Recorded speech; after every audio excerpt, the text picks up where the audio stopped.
Olá, muito boa tarde a todos e todas que aqui nos acompanham para este webinar realizado pela Câmara Britânica de Comércio e Indústria no Brasil. Eu sou Ana Paula Vitelli, presidente da Câmara, e é um prazer usar esses minutos iniciais para falar um pouco sobre a Brittain e também fazer os nossos agradecimentos.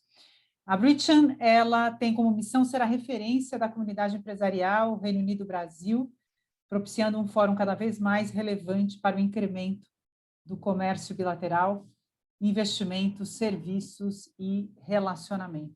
Estamos presentes em São Paulo, Rio de Janeiro, Paraná e Minas Gerais, e fazer parte da nossa Câmara significa fazer parte de uma comunidade de profissionais e empresas muito relevantes no nosso contexto nacional e também nas relações Reino Unido-Brasil. A Câmara opera por meio de comitês e grupos de discussão em diversas frentes, considerando indústrias e considerando temas que são transversais a diferentes indústrias. E para que vocês conheçam um pouco mais destes grupos de discussão, destes comitês, visitem o nosso site no www.brittain.com.br. Eu, então, quero fazer os meus agradecimentos inicialmente aos associados mantenedores da Brittain, cujas marcas estiveram divulgadas na tela inicial antes de darmos início a esta sessão. Faço um agradecimento especial ao time da Brittain envolvido na organização deste webinar. Especificamente, agradeço a Carolina Ures, que é presidente da Brittain em São Paulo, da nossa filial São Paulo, e do Alan Lutfi, que é o presidente do Comitê de Economia e Finanças, organizador deste encontro. Também agradeço às equipes internas da Brittain e a assessoria da nossa ilustre palestrante de hoje, que em conjunto organizaram e realizaram as tratativas para que este evento fosse possível. E, finalmente, eu agradeço a nossa ilustre palestrante convidada de hoje, a senhora secretária Patrícia Ellen. É um prazer recebê-la novamente aqui neste nosso fórum da Câmara Britânica de Comércio e Indústria no Brasil. Muito obrigada por sua disponibilidade, por estar conosco hoje. Desejo a todos um excelente evento, uma excelente discussão e passo a palavra à Carolina Ures. Carolina, está com você. Obrigada. Obrigada, Ana, pela abertura. Obrigada, Alan, pela organização desse evento, que acho que vai ser muito esclarecedor, com a nossa ilustre secretária, Patrícia Ellen, que a gente tem uma admiração e tem acompanhado as últimas iniciativas com muito orgulho, por ela estar liderando aí o nosso Estado em diversas frentes bastante ambiciosas. Eu vou explicar um pouquinho só sobre a dinâmica do webinar, bem rapidamente, para ter tempo da gente escutar o que a secretária tem a dizer para nós, mas só para relembrar que, como todos os nossos eventos, ele vai ser transmitido ao vivo pelo Zoom e também pelo canal da Brittain no YouTube, e também ficará gravado no nosso canal lá no YouTube. Na conversa de hoje, a nossa palestrante trará informações, comentários e a sua visão sobre o Plano São Paulo e o engajamento empresarial, recuperação econômica e perspectivas, em um discurso de aproximadamente 10 minutos, e aí a gente vai seguir para perguntas e respostas que serão conduzidas pelo Alan. As perguntas serão preferenciais aos associados da Brittain, que serão enviadas através do Q&A da plataforma Zoom. Infelizmente, no YouTube a gente não consegue fazer a filtragem das questões, tá? Então, a gente precisa que sejam encaminhadas no Q&A do Zoom. Eu peço aos associados, por favor, que indiquem sempre o nome e a empresa associada antes das perguntas, para que a gente possa fazer a identificação e encaminhamento. Haverá uma curadoria, porque a gente já está recebendo perguntas, então acredito que teremos que fazer uma filtragem, mas as que não forem respondidas durante o nosso evento serão respondidas posteriormente. Alan, correr para te passar a palavra para a gente poder ouvir a secretária. Bom evento para vocês. Obrigado, Carol. Obrigado, Ana. Queria agradecer as palavras aí pela abertura. Obrigado aí à nossa ilustre palestrante, a senhora Patrícia Ellen, que é a secretária do Desenvolvimento Econômico de Ciência e Tecnologia do Estado. Antes de passar a palavra para a secretária e seguirmos aí com a nossa agenda, gostaria de apresentá-la brevemente para a nossa audiência. Patrícia Ellen, secretária de Desenvolvimento Econômico de Ciência e Tecnologia do Estado de São Paulo, formada por Administração de Empresas pela FEA, com mestrado em Administração Pública pela Harvard School e MBA pelo INSEAD. Patrícia foi presidente da Optum no Brasil, empresa de tecnologia em saúde do grupo United Health. É sócia da consultoria McKinsey Company, professora de liderança e inovação digital, professora de liderança e inovação digital com mestrado em liderança e gestão no Centro de Liderança Pública e foi membro do Conselho de Desenvolvimento Econômico e Social da Presidência da República. É cofundadora do movimento Agora e foi nomeada Jovem Líder Global pelo Fórum Econômico Mundial de 2016. Patrícia, obrigado aí pela sua presença, obrigado por estar aqui conosco no nosso mundo Britton, né, junto com as nossas empresas e associados e membros do comitê. Queria passar agora a palavra para você fazer uma breve introdução, para aí sim a gente começar o nosso evento. Obrigado, Patrícia. Obrigada, Alan, obrigada a todos pelo convite, é uma honra estar aqui com vocês hoje. Agradeço também a Carolina, a Ana Paula. Eu vou ser breve aqui na minha introdução para que a gente possa, inclusive, ter um bate-papo aqui mais direcionado, as perguntas específicas que todos estiverem aqui. Agradeço também, em nome do governador João Dória, do governo de São Paulo, o convite de estar com vocês aqui da Câmara Britânica.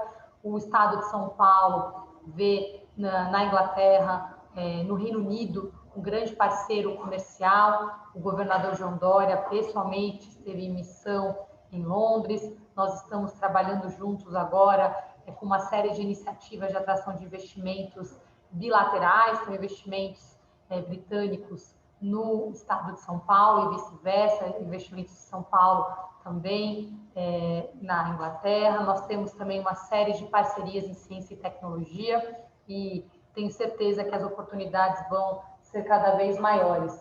Hoje, pela manhã, eu fiz uma atualização de discussão sobre o Plano São Paulo, ao lado do secretário Jean.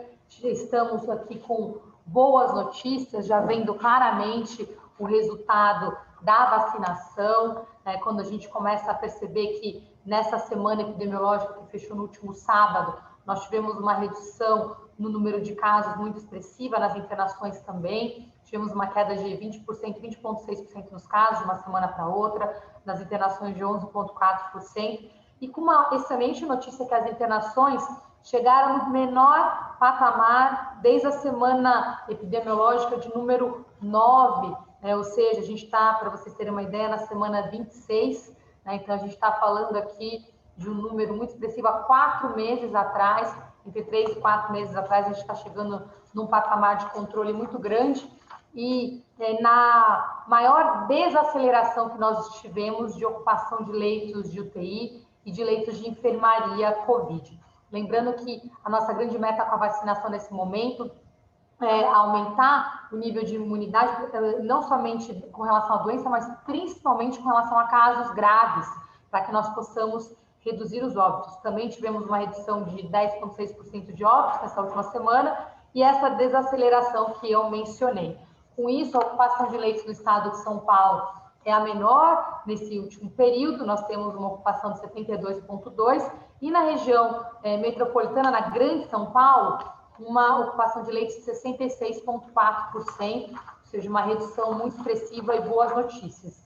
Na parte econômica, eu estou aproveitando que hoje a gente teve reunião de secretariado, nós temos reuniões de secretariado toda segunda-feira pela manhã, o governador João Dória mantém essa disciplina aqui de gestão desde o início do governo, e são 4 horas de reunião. Na minha apresentação hoje eu dei um status geral, tanto da gestão da pandemia do Plano São Paulo, quanto dos dados econômicos. Então, estou com tudo isso fresco e atualizado de hoje.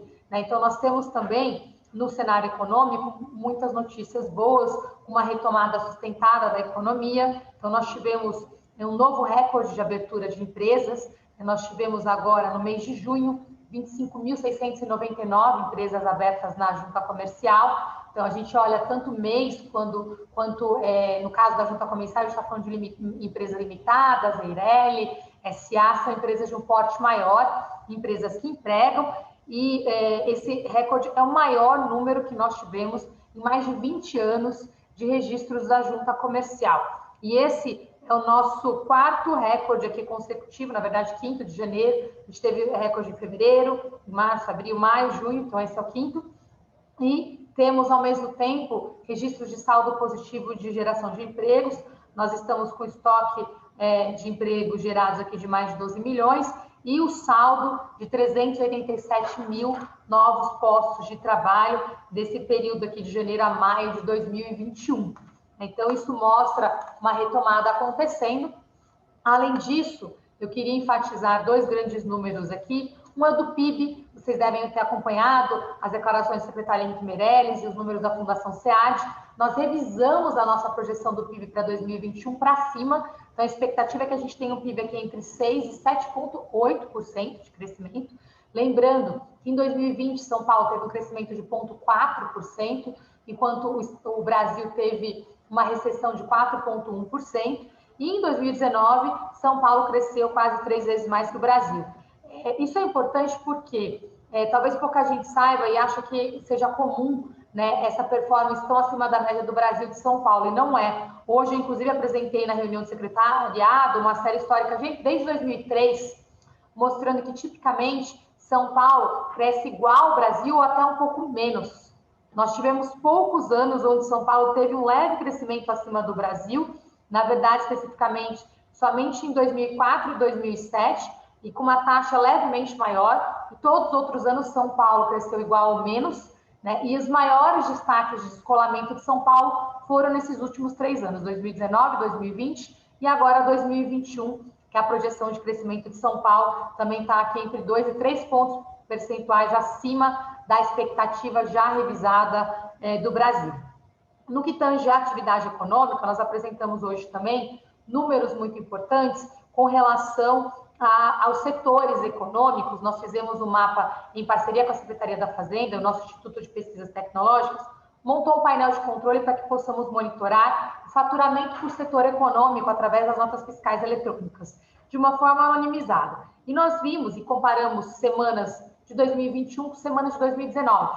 Todos os setores, com exceção de um, tiveram um crescimento do faturamento neste ano. Então, eu peguei como exemplo a última semana, que é a semana 24, que eu mencionei ali para vocês, né? A gente pegou a semana 24 com relação à mesma semana 24 em 2019. Então, eu vou dar um exemplo. A indústria alimentícia cresceu, está 34%, faturamento 34% acima dessa mesma semana 2 anos atrás. A indústria de borracha e plástico, 56%. O varejo de lojas de departamento e outros tipos de varejo estão entre 36% e 87% acima de 2019. Agora, o setor de varejo de alimentação, economia criativa e eventos é o setor que está faturando 13% a menos no mesmo período de 2019, que é o setor que foi mais impactado pela pandemia, e é com eles que a gente está atuando para termos aqui um apoio adicional na retomada. O último destaque que eu gostaria de trazer foi o número que saiu agora no final de junho, o ranking do Banco Mundial, do Doing Business. Ele sempre é feito por país, e no Brasil, o estado de São Paulo e o estado do Rio de Janeiro são os estados que são responsáveis pelo ranking. No ano passado, pela primeira vez o Banco Mundial, nessa última pesquisa, concluiu agora em junho, o relatório fez uma pesquisa subnacional, fazendo uma comparação entre estados com todos os estados brasileiros, e São Paulo continua liderando o ranking em primeiro lugar, e a gente está fazendo aqui um grande trabalho para dar um salto ainda maior no que tange a desburocratização, abertura de empresas, licenciamento e todo o apoio na retomada econômica setorial. Com isso, nós estamos trabalhando agora em 6 pilares diferentes, 14 polos de desenvolvimento econômico, que juntos consolidam mais de 500 mil empregos diretos na indústria, em todas as regiões administrativas do Estado, quase 3 milhões de empregos no comércio e mais de 6 milhões de empregos em serviços. E estamos atuando em comitês regionais e setoriais de retomada econômica ao redor de 6 pilares: atração de investimento e simplificação tributária, qualificação da mão de obra, financiamento competitivo, investimento em pesquisa e desenvolvimento, infraestrutura e desburocratização e empreendedorismo.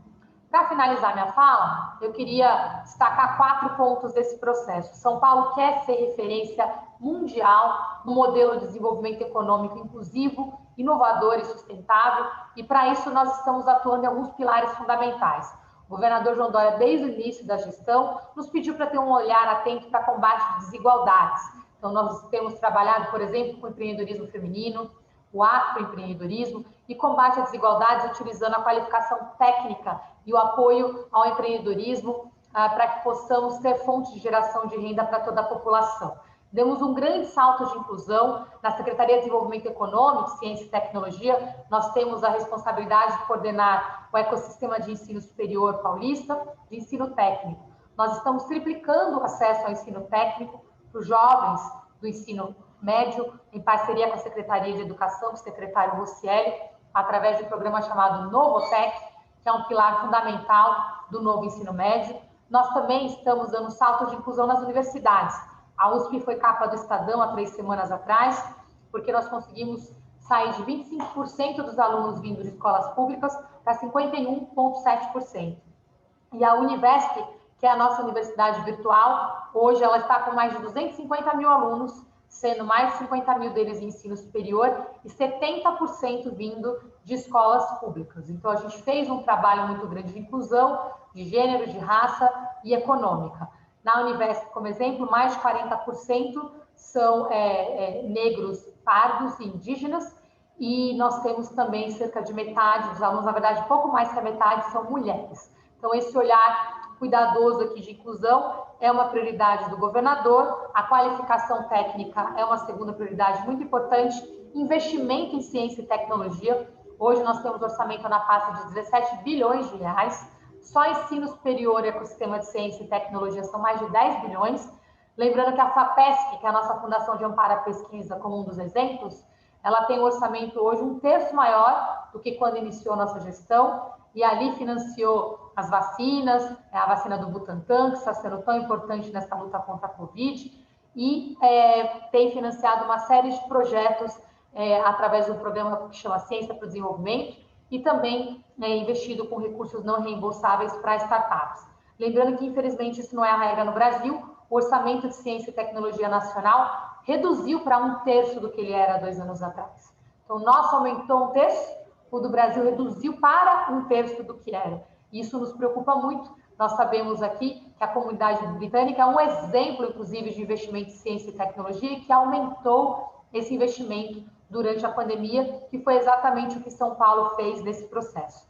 E, para finalizar, é o nosso compromisso com ESG, né? Então, é um modelo de desenvolvimento econômico sustentável. São Paulo foi o primeiro estado e um dos primeiros no mundo a criar um programa, por exemplo, Carbono Zero. O governador João Dória faz parte do board global do Fórum Econômico da Cidade Carbono Zero, com esse objetivo de termos cidade carbono zero aqui no horizonte até 2030. E lançamos um programa de cidades inteligentes, que tem o pilar de sustentabilidade e resiliência muito importante. Temos aqui todo o trabalho de despoluição do Rio Pinheiros, e temos um exemplo de referência também, que é a maior concessão rodoviária, que foi a rodovia aqui Pipa, né, Piracicaba Panorama. São mais de 1.200 quilômetros de rodovia, e a primeira rodovia carbono zero do mundo. A concessão, ela já colocou como pré-requisito essa condição do carbono zero. Mas esse, sem dúvida, é um dos nossos principais compromissos. Essa foi a minha introdução geral, e eu acho que agora, Alan, estou aqui à disposição de vocês para que a gente possa fazer uma conversa aqui com base nas perguntas, e a síntese é essa: nós estamos num governo transparente, baseado em dados e evidências, que respeita a ciência, mais importante a vida, e o Plano São Paulo, junto com todo esse trabalho de retomada, ele tem esse olhar de saúde, sempre priorizando as vidas, mas também um olhar humanitário e um olhar econômico muito importante, né, conciliando todas essas ciências de uma forma transparente e buscando ajudar sempre quem mais precisa. Muito obrigada novamente, estou aqui à disposição. Obrigado, Patrícia. Obrigado. Recentemente a gente, né, esteve até com o senhor secretário Henrique Meirelles, né, conversando aqui junto conosco com a comunidade da Câmara Britânica, né, e até em relação a isso, né, e dando aí, fazendo já a nossa introdução algumas perguntas, né, fazer até uma breve introdução aí do Estado de São Paulo, que é responsável aí por quase 1/3 do PIB, né, tendo aí 1/5 da população brasileira, né, e tem uma dinâmica, uma robustez nacional, né. Dito isto, né, a Secretaria do Desenvolvimento do Estado, né, tem uma ambiciosa responsabilidade de fomentar e colocar em prática as iniciativas em todas as esferas, né. Sem dúvida, as decisões, né, da Secretaria do Estado do Desenvolvimento, né, se propagam pela federação e podem influenciar os rumos da economia nacional.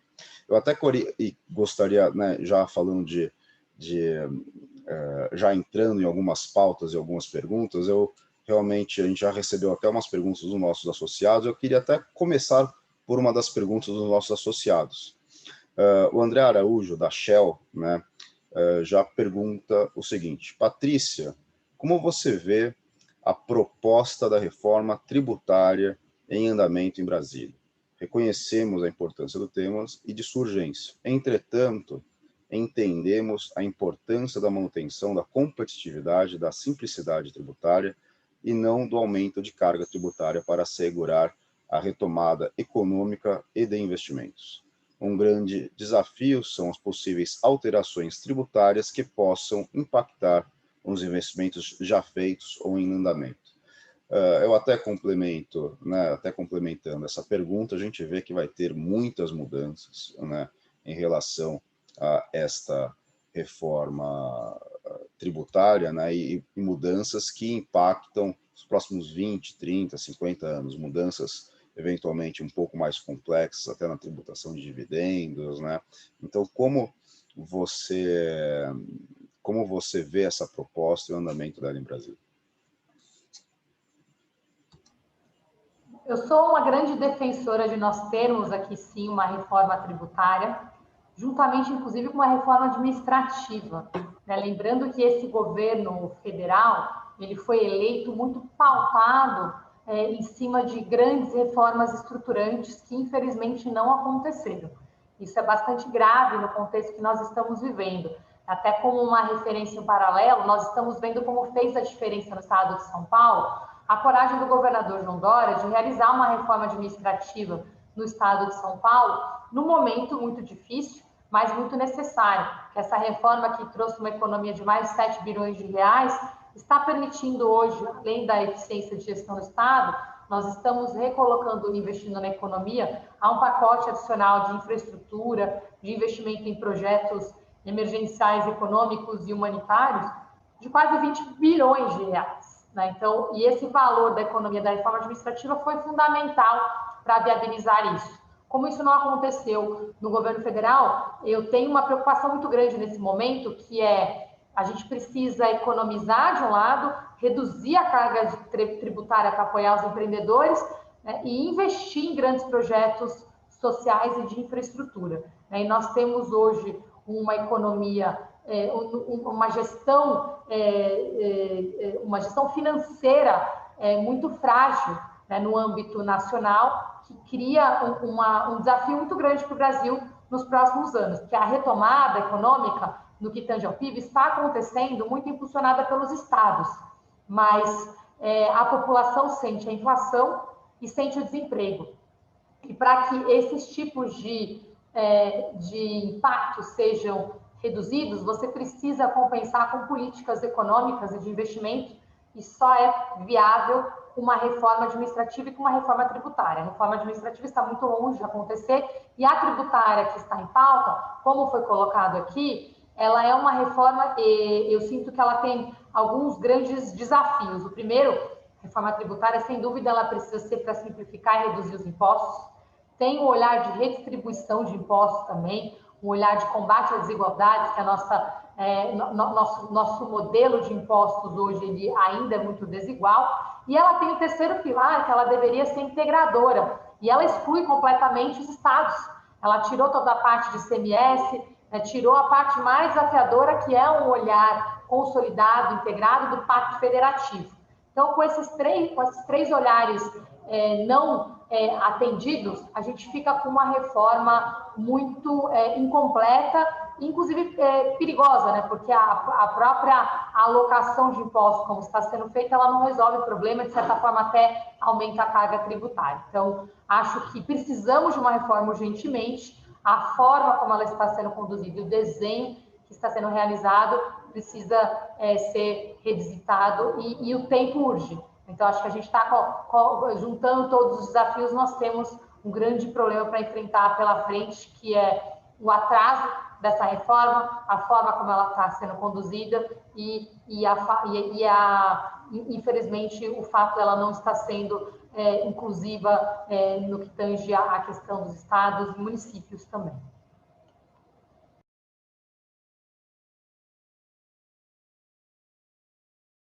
O microfone aqui que estava difícil de achar. Falando um pouquinho da gestão pública, pode-se dizer aí que a Secretaria do Desenvolvimento Econômico sofreu uma reestruturação operacional durante o atual governo. Uma das mudanças mais evidentes foi a total informatização do sistema de requisições e informações das prefeituras. Nessa sua visão, essa recente medida já foi capaz de trazer ganhos de eficiência na gestão do Estado? Sem dúvida. Na verdade, a gente teve uma mudança na forma de trabalho em todo o governo. O governador João Dória colocou como meta, logo no início da gestão, que a gente tivesse um governo sem papel, como um dos exemplos. Isso foi uma reforma capitaneada até pela Secretaria de Governo, com a Prodesp, que é a nossa empresa de inteligência de dados, uma empresa pública, e foi feito um trabalho. Hoje, por exemplo, eu estava na reunião do secretariado e antes do almoço me reservaram aqui uma reunião para fazer a atualização da minha certificação digital. Eu consigo aprovar documentos eletronicamente.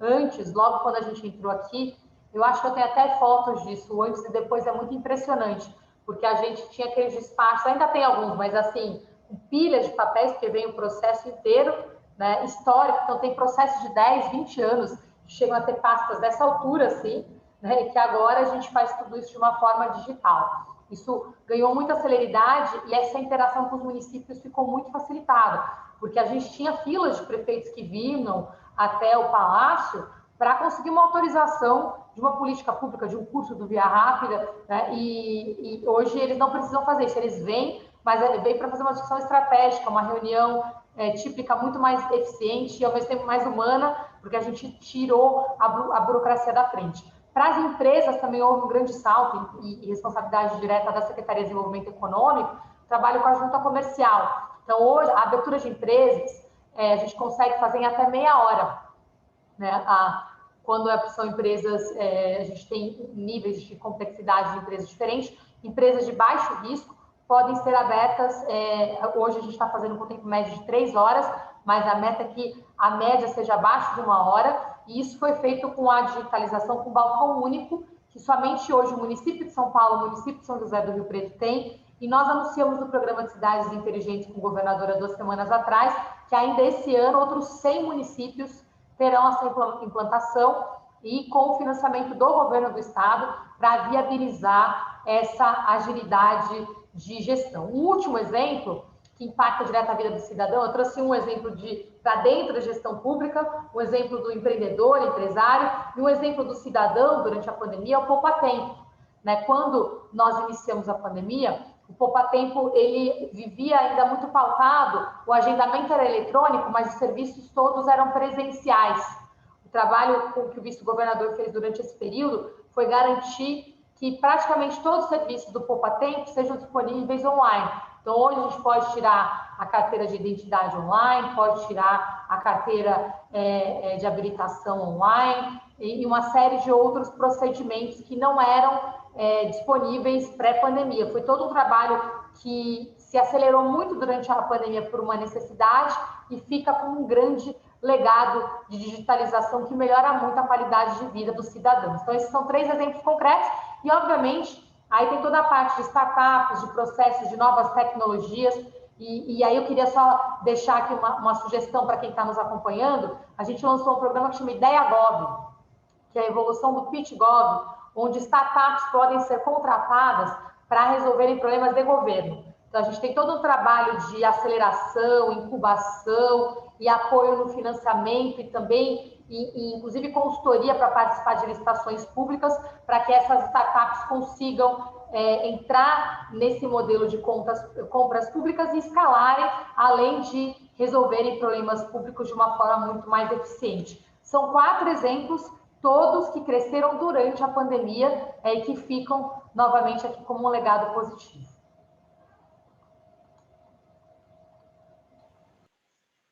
Perfeito, Patrícia. Continuando a questão da competitividade, né, e também a questão da parte tecnológica que você bem comentou durante a introdução, a Secretaria do Desenvolvimento Econômico desenvolve aí diversas iniciativas de qualificação profissional, fomento de tecnologia, para aumento da eficiência e competitividade aí da economia paulista.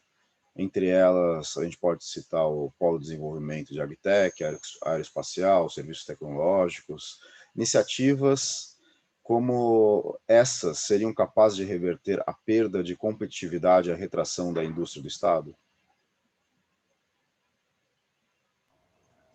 A indústria do Estado, eu acho que tem 2 discussões diferentes. A indústria global, ela está mudando. Isso eu vim da McKinsey, onde eu fiquei 20 anos como consultora, depois eu fui presidente de uma empresa de tecnologia e saúde, e vim para o governo com esse legado. Há 10 anos nós estamos monitorando e acompanhando essa mudança do PIB global da indústria para serviços, que na verdade a gente não está se desindustrializando, mas está mudando o perfil da indústria. A indústria ela passa a ser cada vez mais um modelo de serviços do que um modelo de produtos. Então, eu vou dar um exemplo num carro. Numa solução embarcada de um carro, hoje você tem muitos serviços embarcados. As pessoas vão comprar um carro, a primeira coisa que elas querem saber é se já vem com GPS, se já vem com modelo de serviço de conectividade. Então, são modelos diferentes de gestão que mudam o modelo tradicional de valor agregado do produto. Então, isso já estava acontecendo. O que a gente chama de desindustrialização não é uma desindustrialização, mas é uma mudança para o modelo de serviço.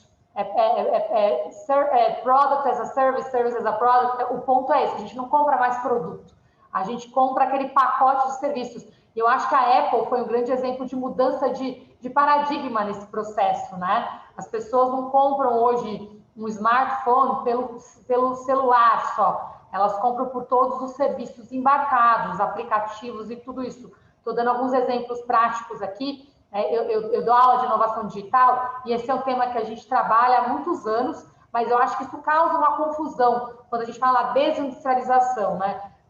O PIB paulista é um dos PIBs de maior valor agregado do Brasil, é o PIB. Se você separa a economia paulista do resto do Brasil, você vai ver que a economia paulista é muito mais parecida com o país de primeiro mundo no que diz respeito à complexidade da matriz econômica, que é isso que a gente tem que olhar. Quais são os produtos e serviços que a gente exporta, né? O que a gente importa, como é que é a nossa balança comercial, e a nossa balança é muito diferente da média da balança do Brasil.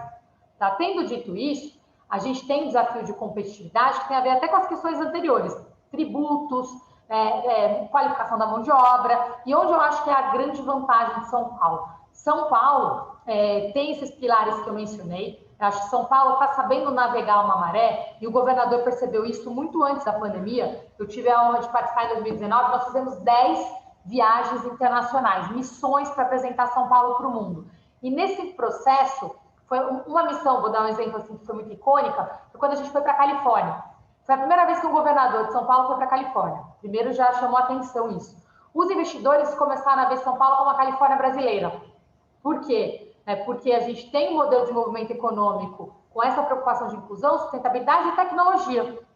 E a tecnologia de São Paulo, ela é referência internacional. Nós temos aqui 3 universidades estaduais públicas que estão entre as melhores universidades do mundo. Nós temos o IPT, que é o Instituto de Pesquisas Tecnológicas. Nós temos 23 parques tecnológicos. Então, nós temos aqui um modelo, inclusive com mão de obra qualificada. O que foi feito agora nesses últimos anos? Investir mais nisso. Não há uma economia, e aí é meu ponto complementar que eu já tinha dito antes, não tem como nós sermos competitivos sem investir nos nossos talentos. Por isso que é tão importante esse investimento em ciência, esse investimento em ensino técnico, esse investimento que está sendo feito nas universidades. Eu tenho dito que em gestão pública a gente está separando o mundo entre os gestores, os bons gestores e os maus gestores aqui. Quando a gente fala do negacionismo, eu acho que ele vai mais além do que a gente está vendo ali na questão que está politizada. Tem uma questão prática que é o gestor que entende não somente a noção de custo, né, e lucro, mas também de retorno sobre investimento, né, e o gestor que não entende isso. Então, eu acho que investir em ciência é um modelo de investimento de médio e longo prazo, né, que você tem que fazer uma conta de ROI muito clara, e o Estado de São Paulo tem feito isso. Então, quando o governador vai para essas missões, mostra o investimento que está sendo feito, coloca a ciência como pauta, coloca a sustentabilidade como pauta, mostra que é possível despoluir um rio que todo mundo não acreditava que seria possível, porque o que a gente mais ouve, todo mundo prometeu, mas ninguém fez. Né? Então, acho que não é só promessa, você tem que mostrar que é possível. Então, a gente se diferenciou nisso. No primeiro ano que a gente fez isso, aí eu finalizo o que eu trouxe de uma forma bem prática. A gente foi para Davos em janeiro de 2019. Ninguém conhecia São Paulo, principalmente os grandes investidores internacionais. Então, a gente passou a apresentar São Paulo. Na segunda ida, em 2020, foi muito diferente. Os investidores pediam para fazer agenda com São Paulo. Então, esse descolamento da agenda nacional, mostrando que São Paulo é signatário do Acordo de Paris, São Paulo vai ter protagonismo na COP, São Paulo está captando recursos de uma série de fundos que hoje está querendo investir no Brasil e não consegue porque não vê esse mesmo compromisso com esses pilares. Então, acho que esse olhar estratégico de abraçar uma pauta que é a pauta correta e, mais importante, que é uma pauta que dá retorno econômico também, é uma combinação muito boa, né? Porque você otimiza o desenvolvimento humano e ambiental com o econômico. Isso, para mim, talvez é o pilar que vai nos ajudar a dar maior salto de competitividade. E, na prática, a gente está investindo nisso. Com o Fórum Econômico, eu dei o exemplo das cidades carbono zero, nós temos agora o 7º centro da 4ª Revolução Industrial, o 7º do mundo. Foi criado em São Paulo, está dentro do CIT, nosso projeto que é o nosso Vale do Silício Brasileiro, que fica dentro do campus da USP, no IPT, o Instituto de Pesquisas Tecnológicas. E é o primeiro do mundo que está sendo feito uma parceria entre o governo e empresas. Os outros são só governo. Então, esse é o último ponto que eu acho que está ajudando a gente a dar esse salto de competitividade. Tanto na FAPESP quanto no IPT, cada real hoje que nós investimos em pesquisa, nós sempre tentamos impulsionar a pesquisa aplicada, que é onde o Brasil sempre foi mal. Por que o Brasil tem uma posição tão ruim nos rankings de inovação? A gente sempre investiu bem em pesquisa básica, TRL até 3, e depois as empresas sempre se viraram no TRL acima de 7. Mas o TRL ali entre 3 e 7, para quem não investe em tecnologia, gente, TRL é uma combinação entre risco e retorno, investimentos com alta tecnologia.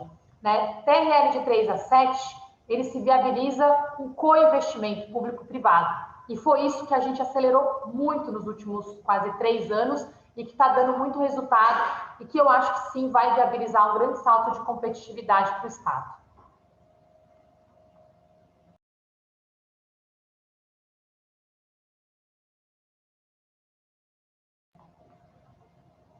Caiu a minha ou você está aí ainda, Alan? Não sei se caiu.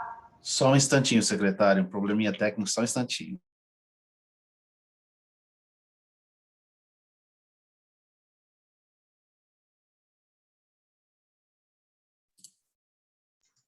Será que eu assumo as perguntas, Alan? Você quer? Por favor, Carol, o Alan está sem acesso. Só um instantinho, eu vou pegar a nossa lista. Aqui no Q&A, por favor. Pronto, voltamos. Então, eu vou deixar com você, Alan. Depois eu volto, qualquer coisa. Não, teve um segundinho que o microfone e a câmera travaram, e aí eu conseguia ver, mas eu não conseguia responder. Tá bom. Mas vamos continuar. Continuando aqui nas questões de desenvolvimento econômico, né, e de competitividade, A crise econômica, né, ela afetou aí todo mundo, né? Enquanto alguns segmentos foram afetados de forma um pouco negativa, né, como bares e restaurantes, outros tiveram elevação considerável de demanda, como serviços de comunicação e eletrônicos, né? Na visão da Secretaria do Desenvolvimento do Estado, quais segmentos devem se desenvolver de forma mais rápida daqui para frente? E quais principais programas de qualificação profissional e fomento nesses segmentos? Bom, a gente teve alguns segmentos que já estavam crescendo, que só se potencializaram. A gente teve alguns novos que surgiram por causa da pandemia, e alguns outros que já existiam e que cresceram ainda mais durante a pandemia. Então, eu vou pegar um exemplo em cada um deles. A gente tem monitorado isso bastante, né? Os segmentos novos que surgiram, que mudaram da água para o vinho aqui, tem a ver com essa limitação de mobilidade que a pandemia trouxe. Um prático, a gente está usando aqui a ferramenta Zoom nesse nosso encontro. Quando a pandemia iniciou, o Zoom tinha 10 milhões de usuários. Um mês e meio depois, o Zoom tinha 300 milhões de usuários. Então, imagina, no mundo. Então, imagina o impacto que isso teve no dia a dia das empresas. Esse é um modelo que está sendo estudado agora, um modelo pós-pandemia, que é o que a gente chama de modelo híbrido de relações de trabalho. Havia uma expectativa que isso fosse mudar em 10 anos, em 6 a 10 anos, mais ou menos em 2025, né, era quando haveria uma grande ruptura nesse processo. E com a pandemia isso se acelerou muito e aconteceu agora. Então, muitos novos negócios surgiram com base nesses novos formatos de trabalho à distância.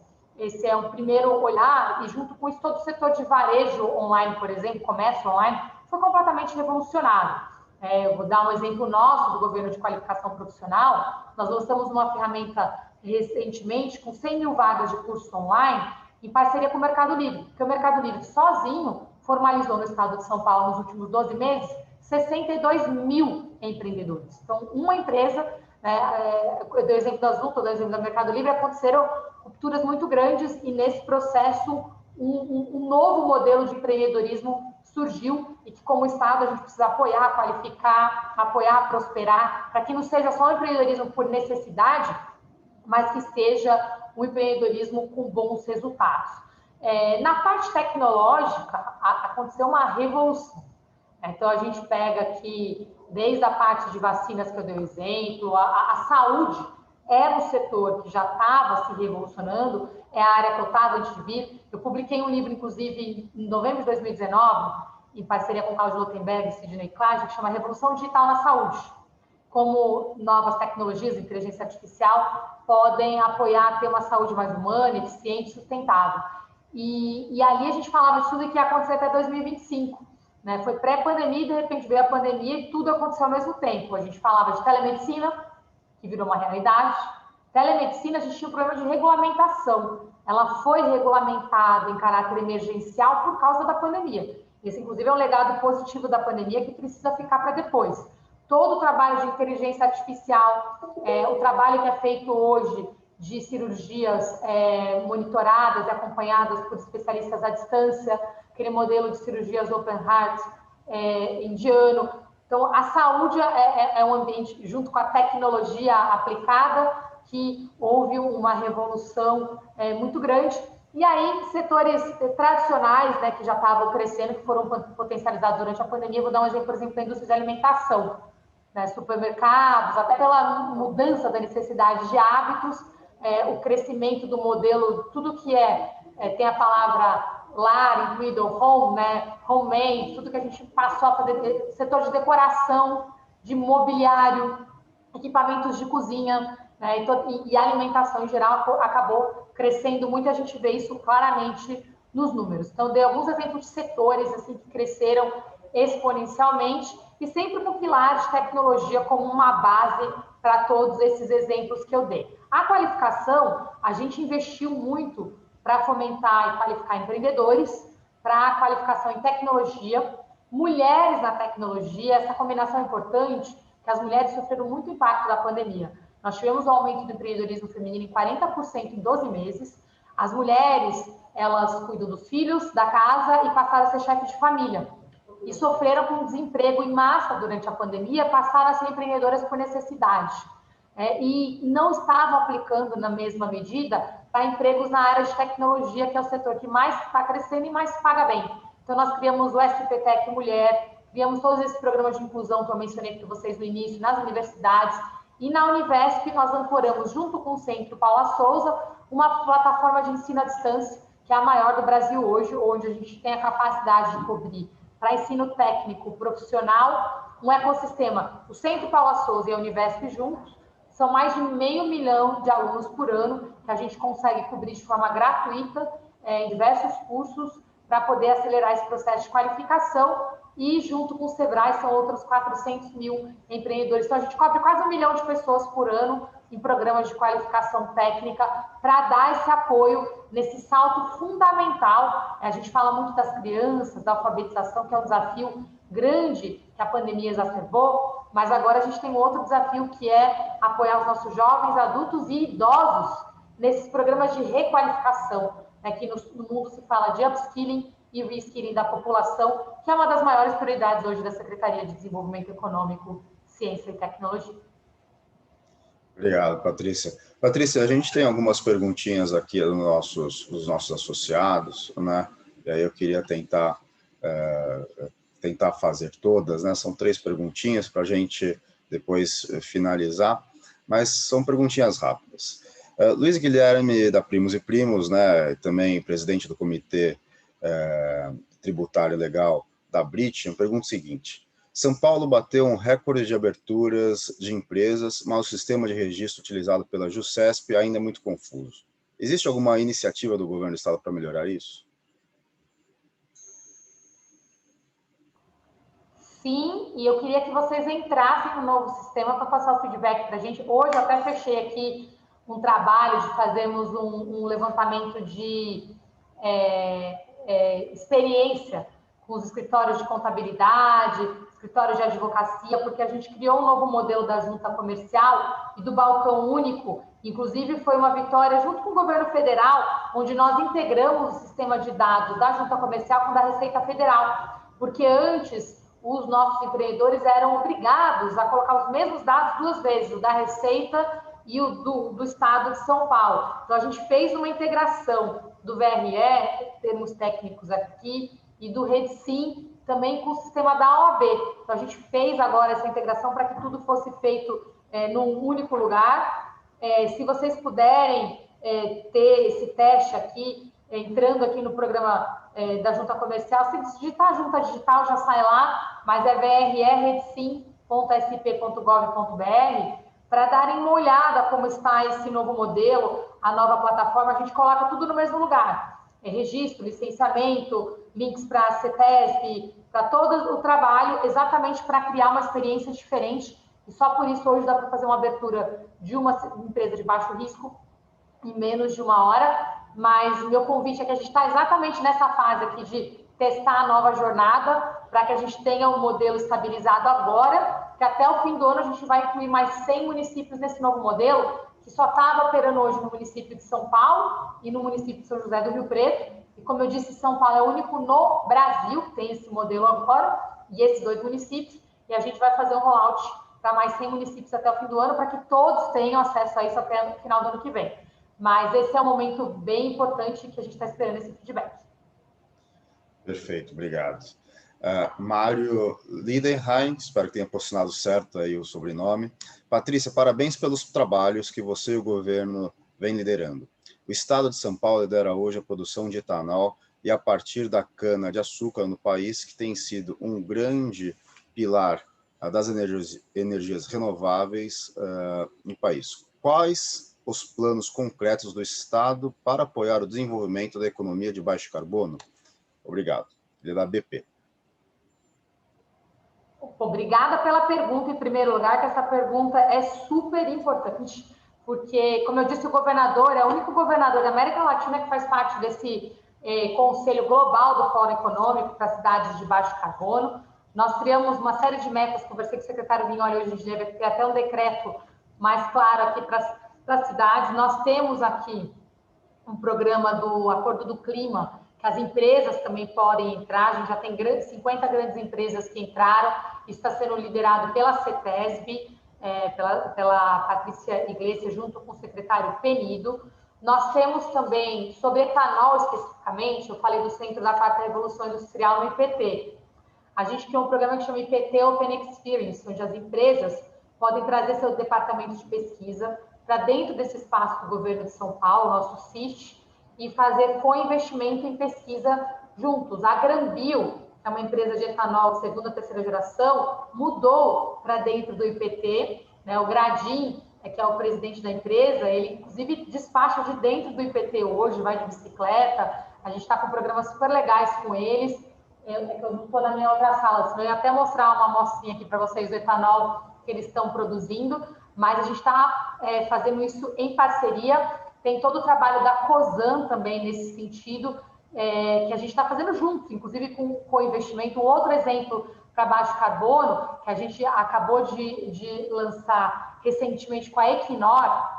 O caso da Equinor, eu estou dando exemplo bem concreto, tá, gente? Porque esse aqui a gente está fazendo na prática mesmo, além da intenção de incentivar cidades, a gente pegou os maiores projetos das maiores empresas e tem esse modelo de co-investimento em pesquisa. Então, a FAPESP tem um projeto de um centro de excelência de extração de gás natural, junto com a Equinor, e é gás natural em altas profundidades, uma inteligência que a gente começou a investir com eles em 2019 e que agora está passando para a fase já de trabalho de viabilização de mercado.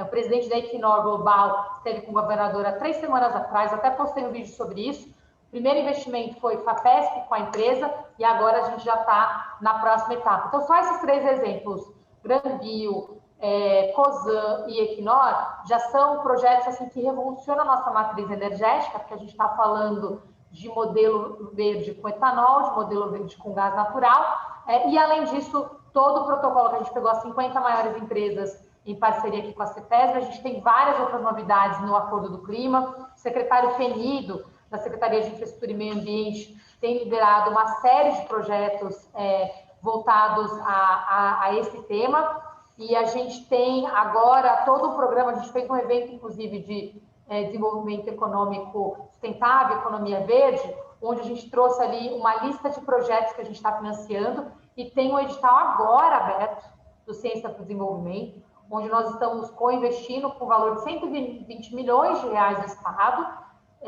disponíveis para investir junto com grandes empresas, onde um dos principais temas é eficiência energética, tá? E a gente está co-investindo, assim como a Equinor entrou na versão do edital anterior, a gente tem essa possibilidade. O edital abriu semana passada, chama Ciência para o Desenvolvimento, e é uma grande oportunidade concreta de novas empresas aderirem a esse modelo conosco. Perfeito, Patrícia. E para encerrar, na nossa última pergunta de Carlos Peixoto, head aí do Comitê de Óleo e Gás da Britian. Fiquei muito bem impressionado com a introdução, principalmente devido à combinação de ciência, humanismo, transparência e economia. Pergunto, o que o governo de São Paulo tem feito em termos de ajuste das contas pela via da otimização da máquina pública e da melhora dos serviços do Estado à população? Vou até deixar o primeiro comentário dele para o final. Ajuste de contas foi uma das grandes metas desde o início do governo. No primeiro ano de gestão, todos os secretários tiveram que ter um modelo de redução de custos de no mínimo 20%. Isso está no primeiro, acho que foi o primeiro ou segundo decreto que o governador lançou. Um decreto do governador entre Natal e Ano Novo, que acho que saiu no dia que foi publicado, dia 1º de janeiro de 2019, foi para assegurar os recursos da FAPESP, ou seja, assegurar os recursos de ciência e tecnologia, que tinha sido reduzido no apagar das luzes em 2018, o valor de mais de 100 milhões da FAPESP, e foi até por aí que surgiu o edital de ciência para o desenvolvimento, que foi um recurso novo que ele assegurou, e a gente começou a trabalhar em ciência aplicada, pesquisa aplicada dessa forma. E aí a gente tinha a meta secretária de apresentar nos primeiros 3 meses de gestão programa de redução de custos de 20% no mínimo. Aí todo mundo fez esse trabalho, que foi contingenciado no orçamento. Depois disso, eu dei o outro exemplo da reforma administrativa, que foi uma economia na prática, que envolveu fechamento de empresas que já não faziam mais sentido, integração e fusão de empresas, programas de redução de subsídios que não faziam sentido também. Então, houve um programa grande que trouxe essa economia adicional só na reforma administrativa de mais 7 bilhões de reais, e todos os programas que eu mencionei de melhoria da qualidade de serviços para a população, que incluem tecnologia. O Poupa Tempo eu falei, telemedicina eu mencionei, e aí a segurança pública teve vários programas. Um exemplo que para redução de feminicídio tem o aplicativo SOS Mulher, onde as mulheres têm o botão do pânico que aciona diretamente. Todas as mulheres que têm medidas restritivas, elas podem acionar diretamente uma central. E acho que uma notícia boa disso, a publicação da pesquisa que é feita semanalmente e com um reporte mensal consolidado. O mensal do mês passado foi consolidado semana passada, e nós temos a melhor avaliação de qualidade de serviço do governo desde o início da gestão, e uma das melhores da história do governo, que a população percebeu essa melhoria integrada nos últimos meses. Essa melhoria que já estava acontecendo gradualmente, nos últimos 2 meses teve um impacto muito grande na avaliação da população com relação à qualidade dos serviços, sendo educação, saúde, segurança aqui com os melhores resultados, mostrando aí essa percepção positiva da população. Eu ia fazer um comentário da questão do humanismo. Queria agradecer o comentário, até porque o governador João Dória sempre coloca uma maçã na reunião de secretariado para cada secretário, e hoje, por coincidência, me pediu para relembrar o grupo do que se trata, e o significado da maçã é para a gente sempre ir atrás dos grandes sonhos e sempre se preocupar de apoiar as pessoas que mais precisam, que é um governo voltado aos mais pobres, a combater desigualdades, e que é uma das grandes razões que me fez aceitar o desafio de deixar a iniciativa privada por um período para vir para cá, porque eu nasci na periferia da cidade de São Paulo. Eu sempre me apresento, se eu fosse escolher uma palavra, número 20. Eu nasci na Vila das Belezas, no Campo Limpo, hoje eu moro em Alto de Pinheiros, são 20 quilômetros de diferença, mas mais de 20 anos de diferença na idade média ao morrer, e a maior parte da minha família mora nessa região da periferia, e eu vejo no dia a dia a diferença de qualidade de vida que a gente tem pelo CEP, e não dá para a gente continuar tendo CEP ditando o futuro das pessoas, e por isso combater desigualdades é uma meta compartilhada entre os secretários, mas sem dúvida, pessoalmente para mim, foi uma razão de aceitar o convite de estar aqui hoje, e uma meta e uma grande preocupação, porque a pandemia escancarou o nosso cenário de desigualdades e aumentou o desafio que nós temos pela frente como sociedade, para que essas desigualdades não se exacerbem, mas que fique um legado positivo no mundo pós-pandemia. Muito obrigada. Na verdade, obrigado eu, Patrícia, por ter recebido aí o convite da Câmara Britânica para estar palestrando para os nossos associados, né, e para outros membros. Também gostaria de agradecer aos próprios membros estarem aqui hoje, conversando, ouvindo e interagindo com a secretária Patrícia. E para os finalmente, e aí, encerrando a nossa live com a pontualidade britânica, passo a palavra para a Carol para fazer os nossos comentários finais. Presidente da Câmara em São Paulo. Obrigada, Alan. Secretária, um grandíssimo prazer tê-la com a gente hoje. Realmente, assim, é uma inspiração para nós, mulheres, termos uma pessoa como você numa posição tão fundamental e vencendo obstáculos tão já enrijecidos que ninguém esperava que fossem ser combatidos e superados. A gente tem um grande prazer de tê-la aqui conosco. Infelizmente, a gente tem que encerrar, até porque você mesmo tem um compromisso, mas a gente vai fazer mais muitas, espero, muitas lives com você para compartilhar o seu conhecimento e as suas ambições aí, as suas esperanças de desenvolvimento, e também para passar para você o feedback que você acha que precisa muito da nossa comunidade britânica e da comunidade empresarial que faz parte da Câmara, para passar para você, inclusive, a usabilidade dos instrumentos que vocês têm disponibilizado para nós. A gente agradece muito, pessoal. A Câmara vai disponibilizar esse encontro no nosso canal do YouTube, e a gente agradece demais o encontro e um bom final de dia para vocês todos. Muito obrigada, Carolina, obrigada, Ana, obrigada pelo convite. Obrigada, secretária. Obrigado. Boa Tchau, tarde. tchau. Tchau, tchau. Tchau.